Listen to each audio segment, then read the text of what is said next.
You're listening to That Home Loan Hub. I'm Zibuni Salimova, here to make home loans and property investing simple, smart and stress-free. Let's get you closer to your property dreams. Hello and welcome back to That Home Loan Hub. I am joined by Kunch. Hey Kunch. Kia ora. Let's build, let's build, let's build. Housing under construction. Today we're going to talk about builds and if you're looking to build, what you need to be aware of and our point of view. Yep. Sounds cool. Cool. So we've got a couple of clients at the moment that are keen to build because they want to have new housing, they want to have the latest insulation and also, all the bells and whistles that come with the new build. Yep. So what do they need to be aware of? As in home lending side of things. Yeah. So when you're building, how the bank assess it, they assess, obviously, if you can afford the loan, but also they assess the cost overruns as well. So the cost overruns is what we call a contingency plan. So some builds may go over the fixed price that you've actually signed up for. So in terms of the assessment process, we'll just have to work out the extra 10% at some or 5% at others as well. Yeah, and there are different types of builds, right? There are builds that come with, for instance, turnkey package where you pay 5% at the front and then the rest at the end. Yep. And this one is an interesting one. A lot of clients don't realize, but we can actually obtain them 12 months approval. Correct. So if they get certain things ticked off upfront, we can give them that peace of mind for 12 months. Yep. So if the build is not going to be completed within 3 months or 6 months, they don't have to keep coming back to us for reapprovals.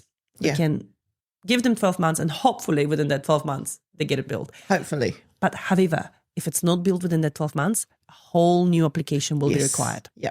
So something, again, that people don't realize. And often in that 12 months, a lot can change. They can go have a baby or two. Some people are incredibly talented. Well, twins are involved in that, right? Unless you have Irish twins in that 12-month period. Exactly, a lot can happen. So you got to watch out for things like that. Yes.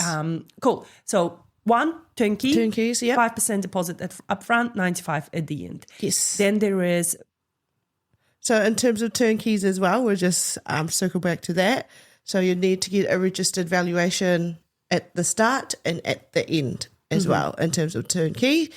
The only thing is if the market changes, property market goes down. with turnkeys, you may, if the registered valuation comes back lower than what your purchase price is in 12 months' time, you do need to find the funds to make the difference.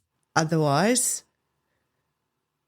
The birds are chirping. I don't want to say it. Yeah, otherwise the bank may not be happy. You may not get the approval. So what you need to do in that 12 months time, during that 12 months, you need to keep saving. You can't relax. Yeah. Baby, until that house is built. Yeah. So in my time, I have witnessed clients buying at the peak. So was it 2022, 23? Property is completed 24. However, it's come to, $60,000 less than what that purchase price for. Fortunately, most of the scenarios that I have seen, they've been able to make that difference up in terms of family members coming in to help in that sense. Yeah. But hopefully that does not happen again because, the house prices back then was an anomaly as well.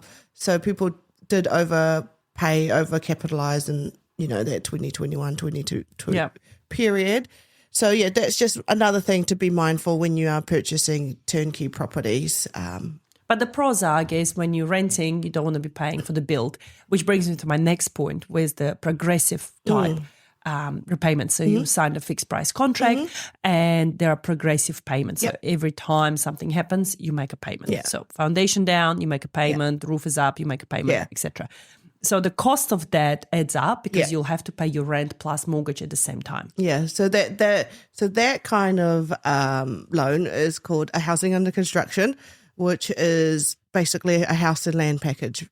So you pay for the land first, and then Your second tranche of the loan is the construction part, where you progressively draw down on that loan. So the builder will invoice you.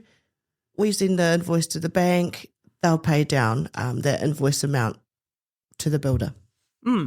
And usually that's the one we see the most of, because at the moment, not many developers want to take the risk for the turnkeys. Usually they do the housing under construction. And then the third option is usually labor only. So if you're a builder yourself and you want to build your own home because you've scored a really good deal on the land section because you're working so closely with the developer, etc., that's also an option. However, there's a few hooks on that one on the labor only side. So at the moment, you can borrow up to 90% on housing under construction and turnkeys, sometimes 95%. However, labour only is a little bit more restrictive in terms of loan to value. So at the moment, I've only seen 70% LVR in terms of labour only, but that's because when you're managing your own projects, there are a little bit more risks involved in terms of the cost overruns and things like that as well. And also, remember, guys, if you're building your own home, it means you're being taken away from your actual work. So you can't be building your house and doing someone else's work at the same time. So this is where the bank will be looking at you more closely, going, well, how are you going to make your money while you're building your own home? So this is where having a buffer is very important. So normally you wouldn't do that as your first project. No. Normally you would already have a couple of rental properties that bringing you investment income. You'll probably have a partner that's working full time. So whether you're the female builder or you're the male builder, you know, the other person would be working full time. And you probably have very, very good budgeting skills. Yep. So you need to provide a very in-depth spreadsheet of what your costings are going to be to satisfy the lenders in terms of that. You have to evidence your experience in that industry as well, like what have you done in the past sort of thing. Are you an actual licensed builder or is there a builder coming through?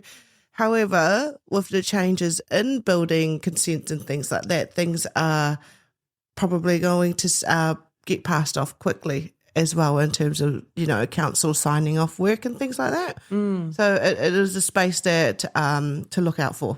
Yeah, no, that's awesome. Conch, did we cover everything? Oh, there's just so much when you think about turnkeys and housing under constructions in terms of build. But I guess in summary, it's exempt from RBNZ, so the Reserve Bank actually exempts that. So there's no loan to value LVR restrictions on that. So you don't need a massive deposit in terms of purchasing a turnkey, and you can get approval quite smoothly on that sense. Registered valuation. We must get a registered valuation at the start and at finish, sometimes during the progressive work as well, in terms of that side of things. Yeah, exactly. No, thank you so much. And while you were talking, I just remembered another very crucial point when it comes to turnkeys. If you're buying a property and the developer is throwing in a lovely gift for you, let's say a furniture package of $10,000, you know, so you sign the deal today, you get a voucher. Be careful, because if that's built into your sales and purchase agreement, certain banks have a policy to take away that $10,000 as the value of your house. So let's say you're signing a contract for $750 and you got a voucher for $10,000. Now, and you've got, 10% deposit only, whatever, the bank will not see the house value at $750. They will see your house value at $740. Yes. So that 10K voucher that you're getting is actually going to hinder your application than help you. Well, you think about it, a voucher is essentially a gift of cash or something, right? It's not actually the value of your house. Yeah, so... But apparently some banks are very, very, very strict on that. So just watch out and check with us before you make any major decisions. So Thank you so much. Stay tuned and check out any of our other previous episodes that might be relevant to you. And don't forget to share, subscribe, and like us. Thank you. Bye. Bye. And that's a wrap on That Home Loan Hub. Don't forget to hit subscribe and join me next time for more property tips and tricks. Your next smart move starts here.